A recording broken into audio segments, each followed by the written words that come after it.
All right, YouTube. Brothers in Black are back. It's me, Lamont Tyson. Living legend Larry. We back in the building, giving you guys one of those very rare Lamont and Larry live shows that we did a couple of years ago to keep you guys entertained, to hopefully get some of you to go and subscribe to Larry's channel because this man puts out great tech content. As a matter of fact, one of the subjects we're going to cover deals with a little bit of tech, but not fully tech. So be sure to check my man out. Having said that, living legend Larry from the DMV, how you feeling tonight? Oh man, I am doing my thing. Everything is everything, man. You know, I am doing. It's been getting warm out here. It's kind of starting to feel good. You know, what, it's been cold up there? Yeah, it's like it had gotten warm for a bit. It had gotten like into the 80s, and then all of a sudden the people were like, "Yeah, don't get used to that. It's gonna be cold again." And it did. It went and dropped down to the 40s, like the low 40s, and in the evening, in the daytime would be like the low 50s. And yeah, it was cool. And now it's starting to heat back up. I feel like we've gotten past sort of like that fake spring, and we're getting into real spring where it's gonna start to stay warm. So we'll see. Okay. Well, I feel like I'm 50. I hit a 450-pound deadlift today, and I was like, damn. Good God almighty. Like, bruh, why am I doing this? The cuts for the sluts don't mean that much. I'm just like, man, I'm picking up this heavy-ass weight for bruh. It was like, I might, ladies and gentlemen, I might be hanging up the weightlifting and fitness shoes for at least 2 weeks. Just 2 weeks, man. I got to If I tried to deadlift 450, I think my spine would collapse. It wouldn't collapse. The only thing that would happen is it just wouldn't come off the floor. That's it. That's all that wouldn't happen. Wouldn't be no collapse. You know, you ain't gonna pull yourself through your body. Shout out to Tressa C, my boy Alex up in Michigan, T Dominique 504 in the building, Latasha. Samara Barney in the building. Larry, let's get into this, my man. So let's do it. I can't see the chat today for some reason. I don't know. I don't know what's going on with that. I'll check my settings in a minute. But Larry, I've got a plethora of subjects to cover with you tonight. I'll let you pick which one we go with first. So I have a TV show that's getting a new cast member. I've got criminal Republicans still being voted in office. Believe it or not, Larry, this MFer he's in jail. He's in jail. Saying criminal and Republican sort of like redundant? Yeah, good point. Okay, I got that for you. I've got a story that I didn't get to talk to you with last week that involved a comedian and someone from the LGBTQ community. I got that story. And then I've got my hot stop pick of the week that has been hot the last 2 weeks. Tomorrow will be a great time to buy it. Which story you want first? Living legend. Oh, man. Let's go with the one you held from last week. I'm curious to know what that one is. If it's still hot this week, it must be pretty juicy. Okay. All right. Well, ladies and gentlemen, Larry might have missed it, or he might not have went through the story. Last week, Dave Chappelle got attacked on stage by someone from the LGBTQ community. Somehow or another, homeboy got up there with a gun and a knife. Made it through. He made it through the metal detectors and attacked Dave Chappelle. Jamie Foxx, like a damn sheriff, comes to help Dave Chappelle. And we've got a little bit of the aftermath of what happened to this point. But for my man Larry's appeasement, let's take a look at the action that went down last week.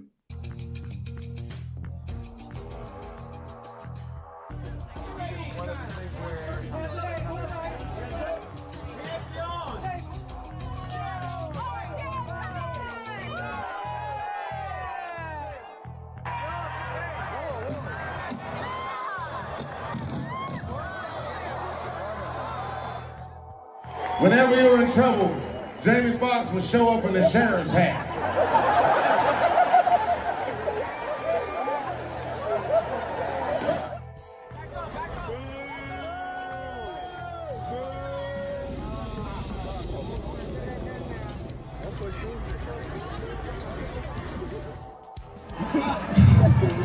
It was a trans man.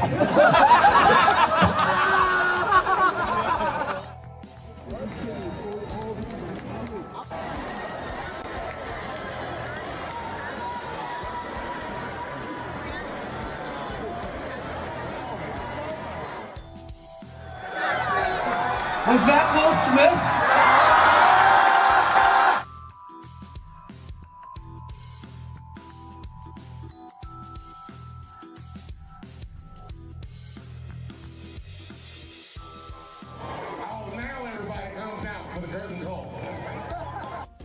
No, I'm bad, baby. I rip your lips off and kiss my shits. I seen him do it. I do that. That's how I get down, baby. I rip your tongue out and lick my balls with it. Shut up. Wide nose having motherfucker. They said another gave you money. You don't know how to appreciate. You know you get another couch. What am I gonna do by my leg? I'll be back. You black motherfucker. So here's what happened, Larry. The security, Dave Chappelle security, beat the living hell out this man. Yeah. They beat him so bad they broke his arm out of socket. It literally looked like his arm was coming out of his rib. It was like this. It was like this. All right. Dude had painted nails, freaky haircut, and the word on the street was he was in the LGBT community. That's what the word was. I don't know if that's been confirmed or not. Someone also mentioned that it was a gun that looked like a knife. Yeah. Okay, so the hell what? How is he getting a knife through security and the metal detector still in the fur? That makes it even worse. I could see if it was one of those guns that's not made of holistic iron and metal, but you got a knife through there, and ain't nobody getting on stage no plastic knife. So since that happened, Larry, to give you full context, the district attorney has decided that he's not going to do felony charges against that person. And that person's lawyer said a civil suit is about to come Dave Chappelle's way. You have law enforcement, legalese in your family, Larry. Give us your opinion of all the stuff that went down. I'll say this because I am from California, and you know, my family's, you know, we've been out in California for a long time. My mom's an attorney in California. She's been on both sides of the fence, both, you know, as a criminal defense and as a prosecutor. She's also been you know, she's done civil law. She's done all kinds of stuff. California is a seriously litigious state, and it leans very, very much towards the plaintiff. So I would not be at all surprised, considering the extent of his injuries, if Dave Chappelle's attorney said you should probably just settle. You know what? Yeah. Are you serious? I would not be at all surprised if they just say you should probably just settle, especially if you start looking at the, you know, the cost that what it's going to cost him in attorney's fees, you know? So like they can try and say, hey, if you win the suit, we can ask for attorney's fees from the, you know, from the guy, but he doesn't have any money like that. You're not going to be able to get that out of him, you know, but the reality of it is that he's probably going to sue. They stomped the mess out of him. I mean, I saw pictures of the dude afterwards. I mean, you look at his forehead, he looks like he grew an extra forehead over there. I mean, dude looks like one of those dudes from Star Trek with the big old extra lump on his head. I mean, dude is worked all the way over. And yeah. I think Dave Chappelle, I mean, they said Dave Chappelle talked about he went backstage and got his licks in, and I hope it was worth it because I think he's going to end up paying. I think he's coming out of pocket. I wouldn't be surprised if dude got him for a couple hundred. I wouldn't be surprised. Well, then that brings to another question, because Chris Rock was up there having jokes about Will He really did. He said, is that Will Smith? I'm glad to see Chris Rock is having fun with it. I mean, you know, I'm glad to see I heard that he was making some jokes this past week about it too, on one of his shows. So I'm glad he's working it in. Yeah, there was a joke out there that Will Smith was more afraid of how hard Jada would hit him than Chris Rock. I said, I guess the lesson here is, ladies and gentlemen, don't be crazy. We're living in times right now where people, and I still blame this on I still blame a lot of the animosity that we see that's leading to people thinking that they are bad and tough and acting on this animosity to our political climate. And I'll get there in a minute. No, I agree. I think there's a lot of that. Protect yourself. I ain't mad at Dave Chappelle. Hell, if somebody lunged at me with a knife, or L, or Crystal, I'm probably gonna beat them that bad too if I get the opportunity. The dude didn't actually wield it, which is apparently the reason why he's not being charged with a felony. So I guess in California, if you commit a crime and you have a weapon on you but you don't wield it, it doesn't really count. Whereas if you wield that weapon, if you show it or brandish that weapon during the commission of a crime, then it becomes a felony. And so well, up the weapon. You tried to attack me. You get your ass beat. You're gonna get. I mean, he didn't try. He did attack him, dude. He did an open field tackle on Dave Chappelle, and Dave Chappelle is sturdy, man. Because did you see, dude bounced off of him? Dave Chappelle just sort of like he took that hit, dude bounced off, and then he looked like he lost his balance a little bit, but it wasn't like he just straight took him down. You know, Larry, he wasn't like LT in the. You know, he went to the Goldberg School of non-spearing. Because if that was Goldberg spearing Dave would have been cut in half. Yeah, Dave would have been backed all the way up. My man speared Dave Chappelle only to come out with his damn arm broke, looking like a fresh twig in the wintertime. Man, they worked that dude all the way over. And warm out. I mean, the only thing that might be in Dave Chappelle's favor at this point is that there is this climate amongst stand-up comics that's, where they've been out there saying we don't feel physically safe. It's a different thing than in the past where they were like complaining, saying, hey, we can't do our job as effectively as we want to because of all the political correctness and we're afraid of getting canceled and all that other stuff. It's a different story, and you garner a different level of sympathy from people when you don't feel physically safe. And Will Smith, I think, was a great example of how comics are not particularly safe right now, because he walked up on one of the biggest stages in the world, assaulted a man, and walked off stage, and then accepted an award a few minutes later with no consequences. I mean, and there are some. I mean, let's not forget there are some comedians out there that are just straight gangster. There are some comedians out there that are straight hood, and they will F you up. Like, they're like, I make jokes, I have fun. Yeah. DC Young Fly would have done the same thing Dave Chappelle crew did. He would have done the same thing. Yeah. Might have been worse. Yeah. So, all right, ladies and gentlemen, post your comments in here, man. I'm going to get Larry on the next one. I got one of these subjects I picked just to antagonize Larry. One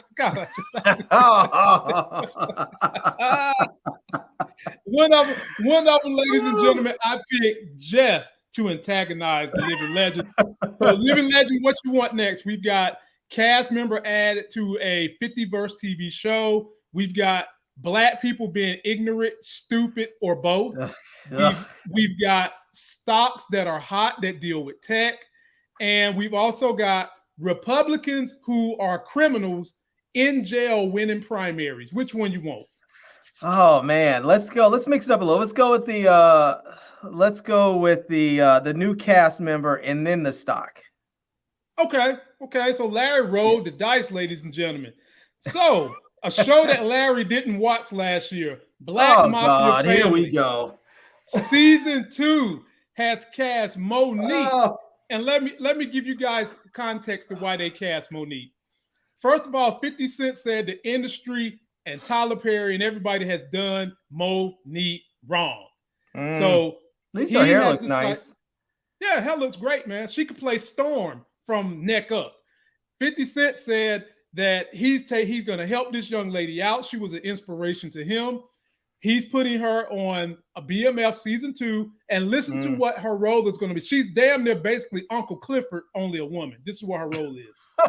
She will play Goldie described as a sophisticated Atlanta strip club owner with swagger and street smarts, a fierce protector of her dancers and the people in her world. Goldie isn't afraid to take care of business, no matter what the cost. And when they stick in there, no matter what the cost, ladies and gentlemen, cool believe that those individuals, whenever they say that about a TV show or a movie, they're going to do something criminal. Just 100% believe that. Just 100% believe that. Yeah. Larry, is this enough to make you watch BMF next season? Well, so what is BMF moving to Atlanta now? Because BMF was set in like Detroit, wasn't it? Yeah, but they're chronicling the real history of what the brothers did, and they had some business in Atlanta too. A lot of they was doing Atlanta, Chicago. These boys was international, basically. I mean, I didn't even finish the first season. I watched like the first 2 episodes of the first season, and I was like, yeah, I'm not really into it. But I mean, you know, we're boys. If you want me on it, I'll watch it, and I'll make people hate me because I'll criticize that. But some of the shows are good. Like, I will say, some of the shows are well made in the sense, like, the production values are really high, and they're good shows in that sense of making a show. I just don't always agree with the glorification of this drug dealing life and stuff. And I think what happens, this is the problem I have with a lot of 50s shows, is I think there's a difference between making a show that explores that lifestyle and talks about that lifestyle, and then there's crossing the line over into glorification. And I think his shows cross that line into glorification. I think a show like Snowfall is a show that does the whole exploration of that world really, really well without glorifying it. So to me, they both go ahead. Go ahead. To me, they both the same. I'm not going to engage in the behavior. And I think most of the people that follow us can separate the entertainment value from what's real life. And some of us have lived this life. I mean, I had my day where I was on the street cab driving and stuff like that. But for me, Monique, in this role right here, Larry, that's a golden move. That is going to be a golden move. That is going to be because I've seen her act in a role similar to this, and she killed it. She can be that funny kind of big auntie protecting the girls, getting upset. I think this is going to be a slam dunk. I'm ready to see it. Way to go, Monique. And I know she's got a lot of pent-up animosity from Hollywood basically blacklisting her to now she's going to be able to show them this is what y'all mother effers been missing out on, you know.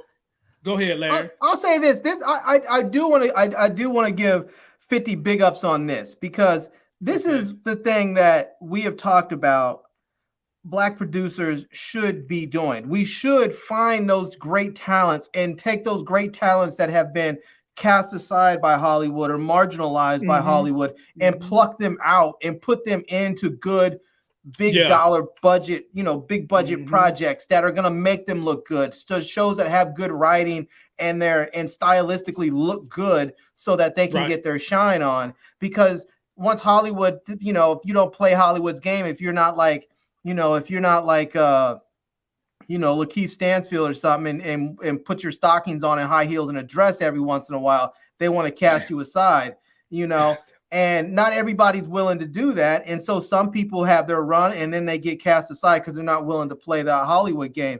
And, I think Monique's situation is a little bit different because I think she complained about some stuff that she wasn't really she shouldn't have been complaining about, but she feels like she had her reason. So whatever. But I think this is a great thing that 50's doing, pulling people out that are talented, that have been cast aside and bringing them back into the fold. And I think he should do it with some other actors too. He should go out there. I think it's important to find new blood, but I think it's important to go out there and find some of the people that already have proved themselves on some level, and they're talented, and bring them back in and let them work. That's right.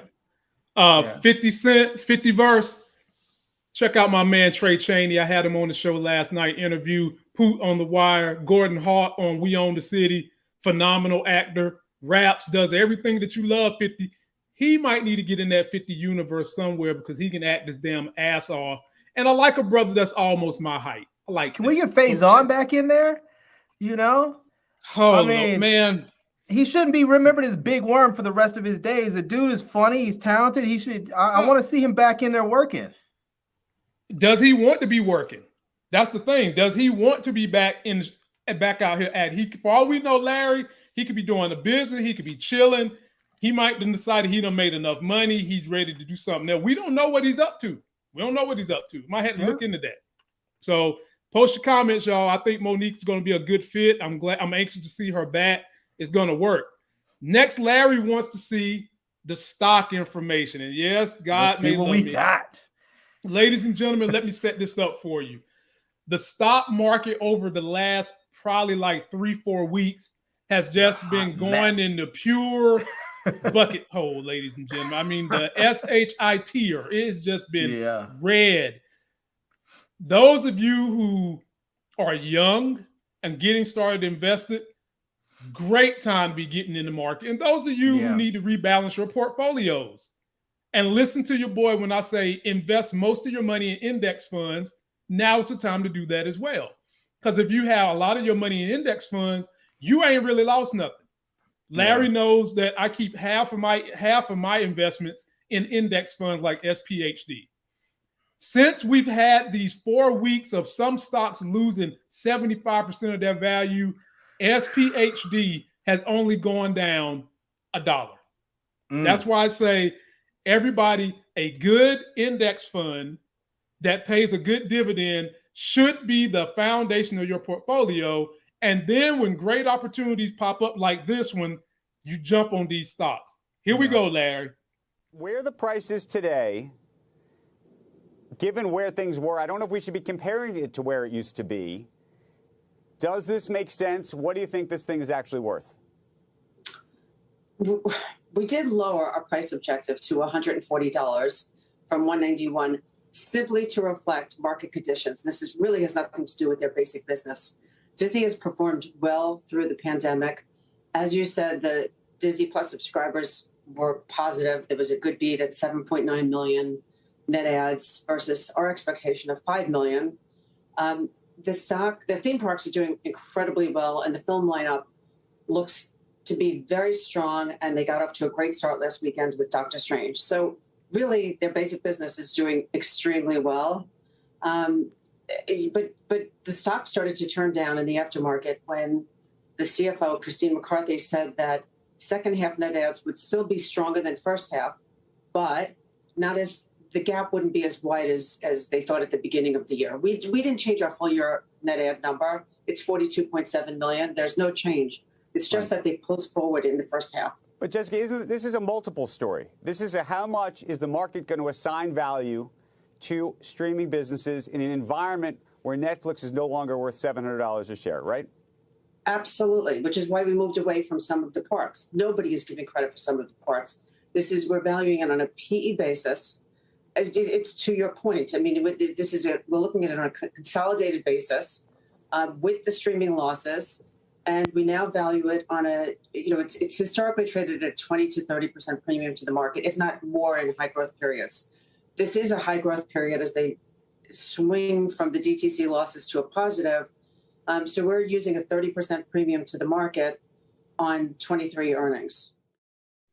So, ladies and gentlemen, when I was doing the stock thing with everybody, I would always tell you, you have to keep your eyes on price to earnings, and you don't want to see a very, very high price to earnings. And those price to earnings multiples are dependent upon individual stocks in their classes.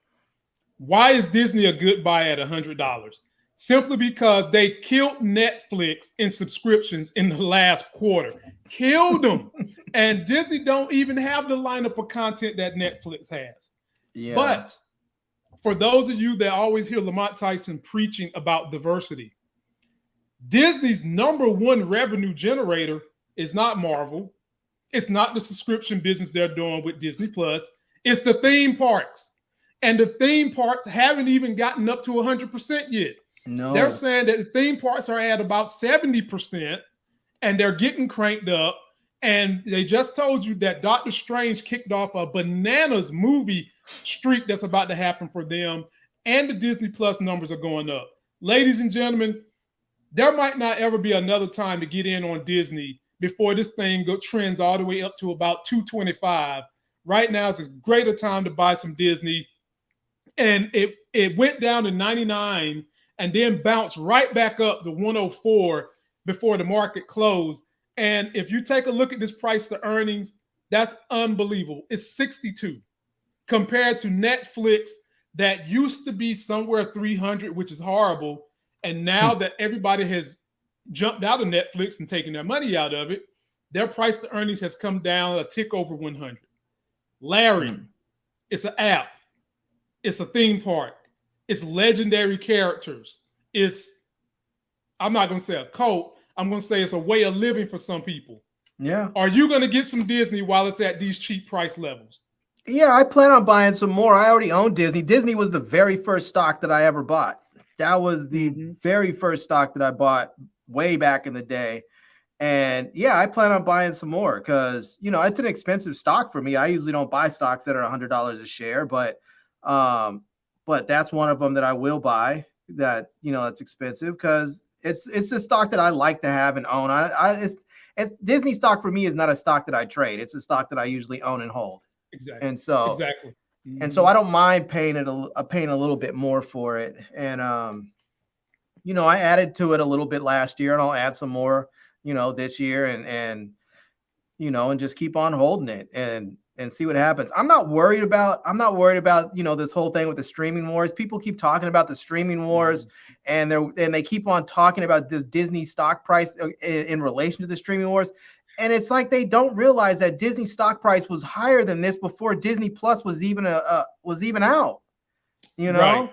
Right. You're attributing their stock price to an app that they just recently had. They've only had the thing for a few years, and their stock price was higher without the before they even had the app. And you have to figure all the hit because of COVID. People still aren't talking. My bucket list is to go to all the Disneys.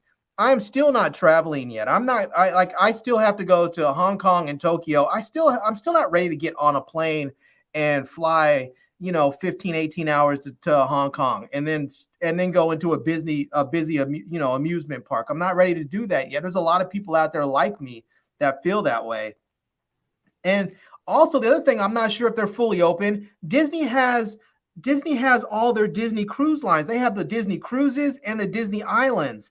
And I don't think those cruises are up and running yet, at least not at capacity. I don't even know if they have the island open yet. No, not at capacity. And the other thing, one of the reasons, as Larry talks about how the stock was running very, very hot before they got the streaming, one of the reasons why there is some pressure on Disney to get those numbers up is because Disney cut their dividend to invest in the streaming app. They told investors, they got board approval that we're going to take all that money and reinvest it into growing the company some more through all this great streaming content that we have. Now, I love the Disney app. I love it. I got to say I use it, if not for me, for L, almost every day. And ladies and gentlemen, for this business to only been doing the streaming app for 3 years and to get more subscribers than Netflix got this past quarter, that ought to tell you something. And again, the streaming apparatus is only about 28% of everything that Disney counts as revenue coming into the business. So considering what Larry said and what I'm telling you, there's never been a better time, ladies and gentlemen, than to jump on some Disney stock. Get you some tomorrow, put it away for your kids, put it away for yourself, sit on it 10 years, and then when it grows for you 3-4 times over, take those winnings and invest in a dividend stock that can pay you to live off of so that your ass can go visit all the Disney worlds. That's what you do with your money. I'll say this as far as the Disney app, the Disney Plus app, I feel like they do need to be careful with it because I think they've already gone up in price, I think twice already since it started. And recently they went up, I think from $6.99 to $7.99. And we see what's happening with Netflix when they started to go up on their prices more and more. A lot of people got to the point where they said, it's not worth it anymore. I'll pass. and they started to dip. And I think Disney Plus, for people like you, it's great. Like you said, if it's not you watching, then it's your kids. I don't have any kids. And so for me, I put on the Disney Plus app probably the least of almost all of my apps, because Really? I watch it. Yeah, I watch it when there's a new Marvel series, or when there's a new Star Wars series, or when a new movie comes out. But they're not releasing the movies straight to streaming anymore. And so the ones that have come out there, it's really pretty sporadic. I feel like they need to have a real consistent schedule with these movies coming out. They should be putting out a new blockbuster movie like every 2 weeks. The ones that are in the theaters, they should schedule them and rotate them out. So just about every 2 weeks you have a movie coming on to streaming on a Disney Plus, or make sure that the movies, the series are scheduled in such a way that in between the movie releases, you at least have the series. And I don't feel like we're getting that. And so I don't use it all that often. And I can tell you that if they pushed that price up another $1 or $2, I would probably be out. And I would be one of those people that dips out and resubscribes when the show that comes on that I want to watch. And then when that's done, I would dip out again, because right now I'm not getting enough value for my dollars. And the only real reason why I keep it right now is because through T-Mobile, I don't have to pay for Netflix, and I don't have to pay for Apple TV Plus, and I don't have to pay for Paramount Plus. And so that frees up money for me to pay for Disney Plus. So, well, at some point in time, the rubber's going to meet the road. I use it for National Geographic. I use it for all kinds of stuff. And to me, when you're talking about the apps that are delivering the greatest amount of value, Disney is one. HBO Max for sure. That's my top app, right? That's probably been my top app for the last several months. HBO Max is unbelievable. I mean, they are unbelievable. And I kind of like the Paramount app because they give you a whole lot of stuff, and it's only $4. Yeah. But the problem with that is, that price is going to wind up going up, because the Paramount app gives you live TV plus their streaming content plus stuff that only is going to be played on the app. And I think that what Disney has done is shown a comparable price that you don't want to exceed in the marketplace, which has been supported by the increase in the individuals getting on the app in the last 6 months. They had the highest number of new subscribers of all the apps that are out there, which means, like Larry said, you probably want to keep that price right where it's at. Yeah. Right where it's at, and let's see what happens. But ladies and gentlemen, get the stop. Definitely get the stop. Yeah. And the problem, like with Netflix, I think their experience is they started just charging too much. And then this whole thing where they started talking about they're going to start policing people's accounts as far as, not having password sharing. I think that was just a lot of people were just saying, okay, that's just a step too far, because if you have Netflix and you have a 4K TV and you want the 4K streaming service, which is what I have, you're paying $20 a month. Yeah, that's a lot of money for a streaming service. And don't mind you, when a few years ago, before everybody and their grandmother got into the streaming service, Netflix had everything. If there was a hot show that was coming on, a hot original show or movie, it was going to Netflix. Netflix broke that mold. They made it so that it was cool for big Hollywood names to go and do original streaming content. Because before, a lot of these Hollywood actors were like, I'm not going and doing some streaming, thing. That's beneath me. And then when they started coming out with these big shows like House of Cards and whatnot, and they saw how big it was and how many awards it won and what great content it was, everybody else was like, I want a piece of that. Except at the same time that everybody started saying they want a piece of it, everybody else, HBO Max came out, Disney Plus came out, Paramount Plus, everybody came out. And now Netflix doesn't have just like that, that just pipeline of content coming straight to them. Now everybody else has options. So, hey, that's one time when quote unquote free market capitalism has actually worked to the betterment of the consumer. So we'll see. We'll see. It did, and then it didn't, because it used to be everything that was great used to be on Netflix. Now you need 5 different streaming services, and you end up paying a little bit more, actually, I think. You got to pick one. You got to pick one. You just got to pick. You got to, you know. You had to suffer that one and pick one. So what you got next, Larry? We've got criminal GOP men getting votes while their asses is sitting in jail. We've got black men behaving badly, saying ignorant, dumb, stupid, or both crazy quotes, and that's all we got left. Which one you want? All right, let's do black men behaving badly with a criminal Republican, bringing up top the it rear. off. Okay. They like to bring it up the rear, all right. Ladies and gentlemen, we have what I'm going to say has been a bad example of an African-American male. We got this dummy right here. Not Colin Kaepernick, Antonio Brown. If you followed this guy for 2 years, first year he was with the Raiders.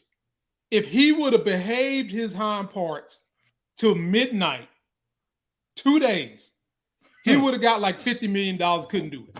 So then he gets cut and goes signs with the New England Patriots for like $1 million. Dumb. Then he gets on team with Tom Brady. Tom Brady brings him back. They win a Super Bowl. And he gets mad at Tom Brady because Tom Brady was throwing the ball to Gronkowski more than him. Okay. So he goes on a tirade talking about white people, just saying all kinds of craziness. Last week, Larry, this man had the audacity to say, why is everybody giving Colin Kaepernick so much respect for what he did? He ain't do nothing, and he sucks. Oh, wow. That was last week. Wow. That was last week. Do you want to know what he said this week, Larry? This is this one right here is going to make even worse. Oh, he said something even worse, Larry.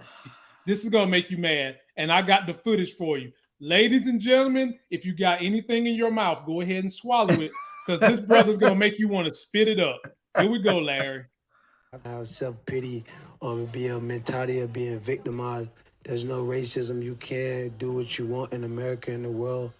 Only you can breathe for yourself, and like only you can see with your own eyes. So it's up to what you want. I made $100 million in like football contracts. What, nigga? I have a good Nobody question. gonna fuck with us. What, nigga? We do what we want.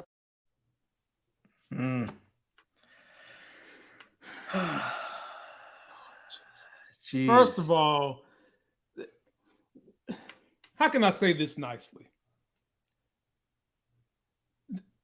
The white America society has placed a what's the best way for me to say this? Everything you just seen with Antonio Brown is the facade white America has placed on black men, and that is the epitome of us. His stupidity, his ignorance, the way he's behaving, up there dancing around and shit with glasses on like he's the new Flavor Flav, looking drunk, talking about there ain't no racism, shucking and jiving. He knows good and damn well there's racism going on in this country. And he's just complaining about it. Thank you. And basically, he's just continuing what he said last week about Colin Kaepernick, who was taking knees for equality, dealing with racial issues, and now he's coming back talking about it ain't no such thing as racism. There is, and there's also such thing as stupidity and mental illness. He is a classic case of both. Having said that, Larry, I give you the floor. You know, I forgot this woman's show. I forgot her show. I've seen some clips from stuff that's of hers before, and I'm not dogging her show per se. I'm not going to dog other people who have had him on other shows, but sometimes I feel like as Black folks, we need to stop giving these people a platform because they're sick. I mean, they're mentally ill. That's really what it is. They are mentally ill. They are sick, and we need to stop giving them a platform because all they are doing is harming themselves. They're harming others, and there are people out there that are just predatory and vultures, and they don't really care. They'll say, okay, well, if you want to get up there and talk that coonery stuff, I'll do it and get the ratings. I'll do it and get the likes, you know. And they get up there and they do it. They let this fool sit up there in the studio with no shirt on and his stupid sunglasses and talk all that bullish, like, you know. And I mean, it doesn't even make any sense. He's contradicting himself. He's up there talking about there's no racism while he's up there ripping his shirt off in the middle of a football game, talking about these racist white folks won't throw me the ball. Right. You know? Right. I mean, it's just what this guy needs is a good therapist. He probably needs to be medicated for a while so he can get balanced out. And in the meantime, Black folks, we need to get back to the way we used to be, where we used to protect each other. You know, we didn't exploit folks that were in going through their trials and tribulations. We protected them and shielded them from the ridiculousness that the world is. And instead, we just say, "Oh, here's another opportunity. Let's go ahead and exploit Kanye. Let's go ahead and exploit Antonio Brown. Let's go ahead and exploit, you know, whoever else." And it's just like, we used to not do that, and we need to get back to a place where we're protecting each other and not abusing each other, or at the very least, helping the abuse along. No. I mean, I agree that we should do that, but even if we do that, Larry, white people are going to exploit them. And I'm coming from a perspective of this. You know how some people get captured and they could possibly get away from their captor, but for whatever the reason they don't, like a Stockholm syndrome type situation? Like Keisha? At some point in time, the victim has got to find enough strength to help himself. And in this situation, Antonio Brown is the damn victim. You've got to find a way to say, you know what, I'm ruining my life. Quit listening to all the yes people in his corner, because you know it ain't nothing but yes men in his corner. And if you're not a yes man, he's firing you. I agree with you. I agree with you. The problem with that is a lot of times those guys, men, women, they don't recognize that they need help. They don't recognize that they're in trouble until they look around and no one's left standing by their side because they don't have any money left. There's no maybe more. That's what he needs. There's no more popping bottles at the club. There's no more women, you know, to have 3 foursomes with because he doesn't have any money left.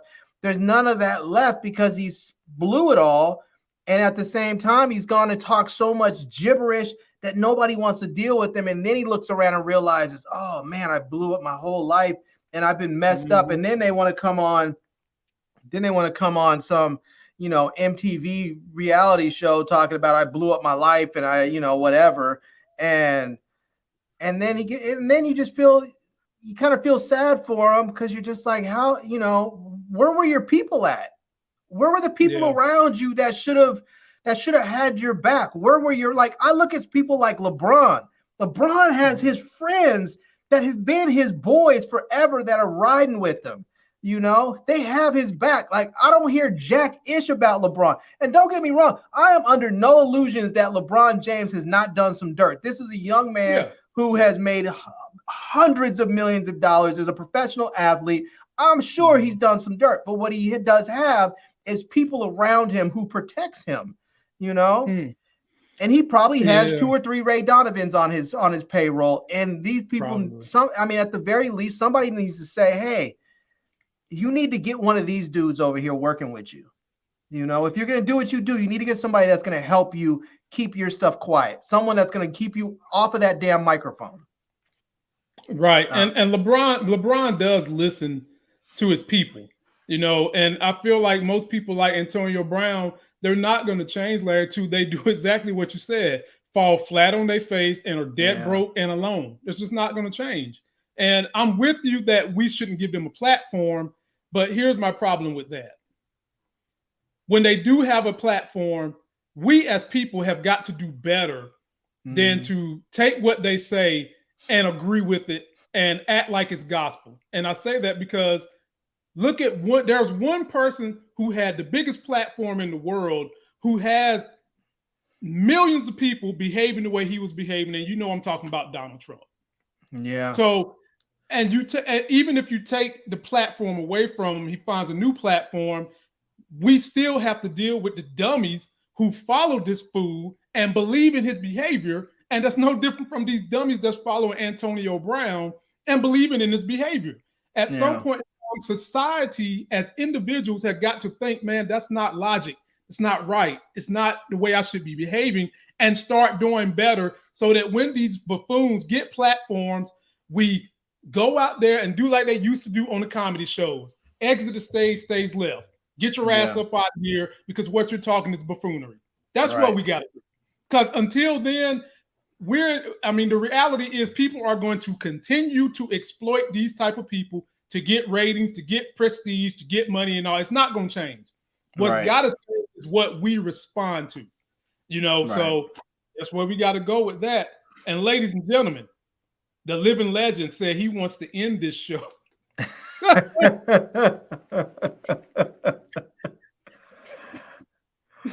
Oh, goodness gracious. Talking about the very people that I'm saying are following Trump, following individuals in that party down a criminal rabbit hole. Ladies and gentlemen, Lamont Tyson can't make this stuff up. Literally. A guy is in jail right now, accused of killing his wife, and his ass sits in jail and won a primary to an election. Take a look at this story. I can't make this stuff up. Here we go. County man who is currently in jail and accused of murdering his wife may end up on the ballot in November. Andrew Wilhoit is charged with murder for the death of his wife, Nikki, who was reported missing in March and found dead in a creek. Wilhoit was also running for a seat on the Clinton Township Board and received 60 votes in Tuesday's primary. That is enough to qualify for the November ballot. An official with the Indiana Election Division told the Kokomo Tribute that there's no way to remove his name from that ballot. He would have to withdraw from the race on his own. If he doesn't, he would be eligible to win that election and could even take the oath of office from his cell. Wow. Come on, man. Wow. What the hell, man? Larry. Wow. Larry, let me just say this. And I hate to do it, but I'm going to do it. Had this been a black man, the very entity that the Republican white nationalist party has vilified and made the face of evil, brutality, inner city hate, and all that stuff, they would have went down there, changed the rules. They would have went down there and said, this is a disgrace.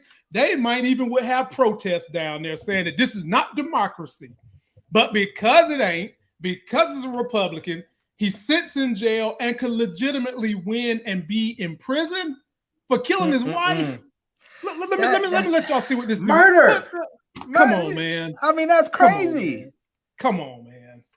The only reason why I say that may not have happened, like what you're talking about, may not have happened if it was a black dude, because if the black dude had a black wife, they may not even have investigated the murder. They might have tried to say that she slipped and hit her head.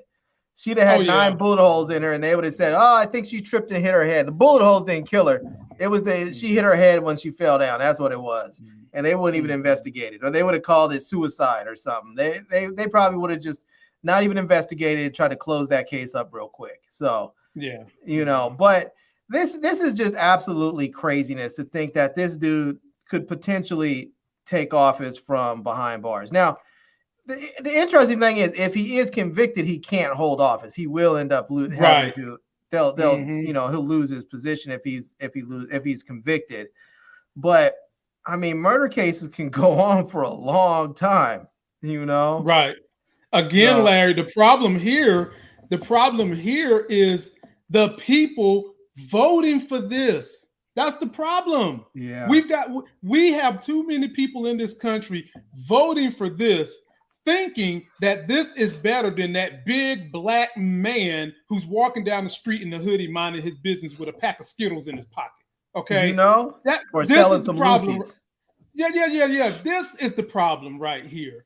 And I'm wondering at what point in time is the corrupt white collar crime white dude going to become the face of evil and victimizing people? Because this right here makes me sick, makes my skin crawl.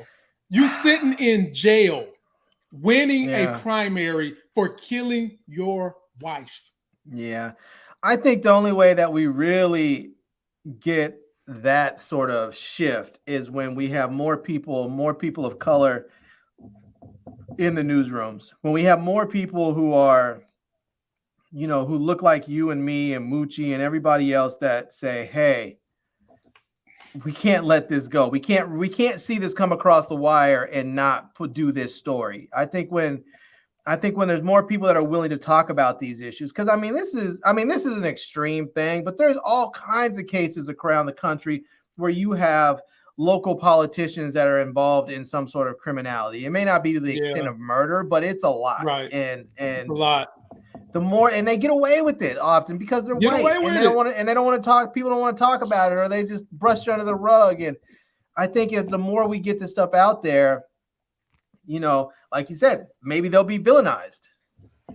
Look, Larry, we got one of them going on right here in my state. Senator Richard Burr. You remember what he did? We talked about it on the show.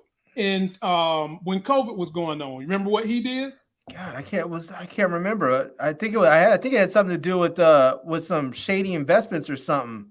Yes, he got caught for the third time moving his money around before COVID hit. This was the third time he got caught doing something like that. They didn't investigate him. They're allowing him to step down from office when his term is up, which is this coming year. And guess who is winning the primary in my state to replace him? Oh, gosh. Another crook. Donald Trump's endorsee, Ted Budd, who owns a gun store in North Carolina. Just another piece of crap. Oh, God. See, that's exactly why I say, Larry, right? It comes down to the individuals voting. I remember they used to talk all this stuff about black people need to be of this much smarts to vote. Well, hell, it's about time we reverse that, Larry. Because the things these people is voting on is just stupid. Do you hear me? Yeah. Stupid. It's stupid. That would be something else if they if they made people pass a test. Larry, imagine if you had your standard country bumpkin redneck having to pass a poll test. Hell, we eliminate all the Republican Party then, damn, except for the rich people. Yeah, there'd be and that's the minority of their party. You know? Exactly. So that's the minority in this country, period. So well, ladies and gentlemen, we've caused enough trouble for one night. How you gonna win a primary from jail? Damn.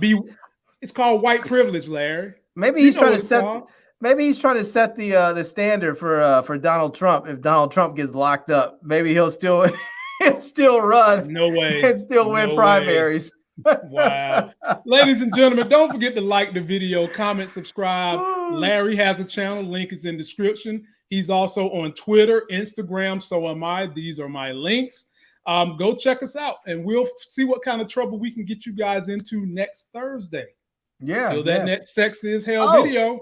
Can I tell you one thing? You guys check out my channel on Sunday. All this next week, I'm doing 7 days of giveaways, and so every day starting Sunday, I'll be posting a new video with a new product that I'll be giving away every day. And so I have some cool stuff. I have some headphones, some wireless microphones, a cell phone, a tablet. I have all kinds of stuff that's going to be going over this next 7 days, and so.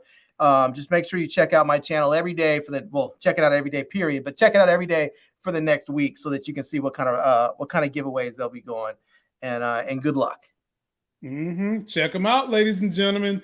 Till that next Sex is Hell video. We'll catch you next Thursday.